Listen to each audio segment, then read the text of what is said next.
हम लोग 15-16 साल से हम लोग रोड पे भटक रहे थे, कोई हमारे पास आया नहीं, कोई हमको पूछा नहीं, कहाँ कहाँ हम लोग भटके, कोई हमारा सुना नहीं। हम लोग का भीमनगर में 15 साल हो गया तोड़ के झोपड़ा, तो कोई बिल्डर तैयार ही नहीं है वहाँ बनाने के लिए। हम लोग के यहाँ जो बिल्डर आते हैं सब आके पैसा देते आधा और आधा देते ही नहीं हम लोग को पैसा। भाड़ा भी हम लोग को अभी मिलता है, 1 साल का मिलता नहीं तो वो भी भाड़ा भी नहीं मिलता है। संदीप दादा विषयी 2 शब्द बोलू इच्छिते।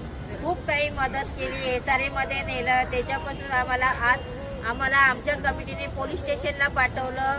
पोलीस स्टेशनमधून पण त्यांनी आमची सुटका केली, आम्हाला खूप मदत, तिथे पण मदत केली, आम्हाला कोणी विचारत नव्हतं। आता जो बिल्डर पण आणला आहे त्याच्यासाठी पण आम्हाला सगळं मदत तेच करतात आहे।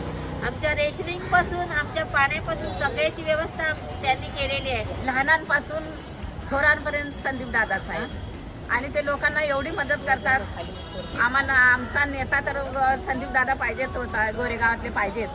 अशी व्यक्ती आहे ती खूप चांगली व्यक्ती आहे। वर्षाचं भाडं काढून दिलं, आता 3ऱ्या वर्षाचं पण भाडं काढून देणार आहेत बिल्डरकडनं। अशी आम्हाला ते सगळ्यातूनच मदत करत असतात। तो संदीप दादा हम लोग के लिए बहुत मदद करते हैं कि हम लोग के आज मतलब तैयार है हम लोग के साथ कि भीमनगर का झोपड़ा बनाने के लिए हम लोग के लिए साथ खड़े हैं।